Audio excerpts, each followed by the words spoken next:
जो ब्लॉक स्तर से जो कमेटी बनकर जो प्रधान जी के नेतृत्व में यहाँ आए हैं, उनका कलश देव की इस पावन धरा पर आप सभी का हार्दिक स्वागत और अभिनंदन। बाबा कर्नल करोड़ी सिंह बैंसला के सपनों का समाज बनाने के लिए प्रयासरत वे कोर कमेटी के हमारे साथी, जिन्होंने 23 तहसीलों में घूम घूम कर जन जागरण किया है, उनका समाज आभारी है। उनके साथ मैं भी 15-20 तहसीलों में गया था। ये 15 नहीं 30 के आसपास सुझाव थे, उनमें से काटे गए।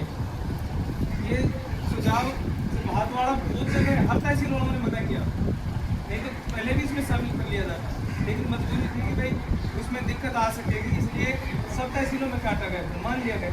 तो ये और वे नवरत्न के समान 9 गाँव पनियाड़ा सहित जो 9 गाँव हैं, जिन्होंने इतनी बड़ी महापंचायत को सुविधा दी, उनका मैनेजमेंट किया, वे भी समाज के लिए बहुत ही धन्यवाद के पात्र हैं।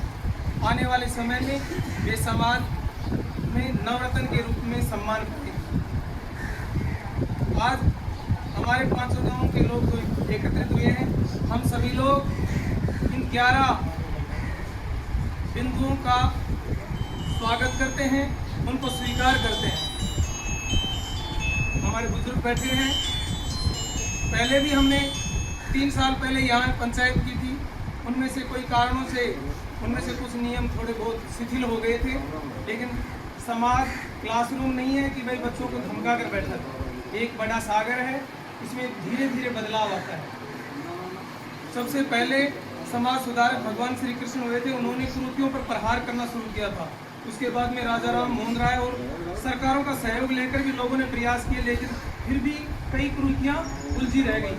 सती प्रथा जिसमें आदमी को जलाया जाता था, उसके लिए सरकारों ने विरोध किया, तब भी कई सालों तक चलती रही। लेकिन कोई भी चीज़ का समय तो आता ही है। अब हमारे समाज के उत्कर्ष का समय आ गया है, तो किसी न किसी आदमी ने ये बीड़ा उठाया। बाबा कर्नल करोड़ी सिंह बैंसला ने समाज को सुधार के लिए जो प्रयास किया था, अब वे नहीं रहे, लेकिन उनके विचारों को फैलाना हमारा सबका काम है। हम 11 कुरीतियों के बंद करने को हम स्वीकार करते ही हैं, उसके साथ में जो पैसा बचेगा हमारा, उन्हें हमें शिक्षा पर लगाना चाहिए। केवल 10वीं 12वीं पास करना ही पढ़ाई नहीं है, वो तो केवल आज के ज़माने में साक्षर होना है। अन्य समाज जो शिक्षित समाज है, उनमें पहले से ही प्लान कर लेते हैं। जो होशियार बच्चे हैं, वो तो चाहे पहाड़ों में रहने वाला हो, वो अपनी जगह अपने आप बना लेगा।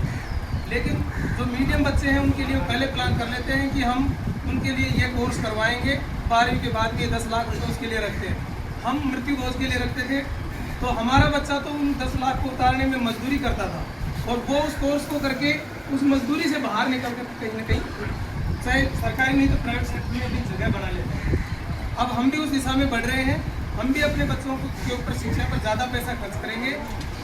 जो पढ़े लिखे परिवार हैं, वो तो अपने बच्चों को गाइडेंस दे ही देंगे, लेकिन जो माँ बाप बिन पढ़े हैं, उनके लिए हम कर्मचारी अधिकारी, जो बानसूर के कर्मचारी अधिकारी हैं, हम भी आपके ही बच्चे हैं, और जो पढ़ने वाले बच्चे हैं, उनके हम बड़े भाई हैं या उनके माँ बाप के समान हैं।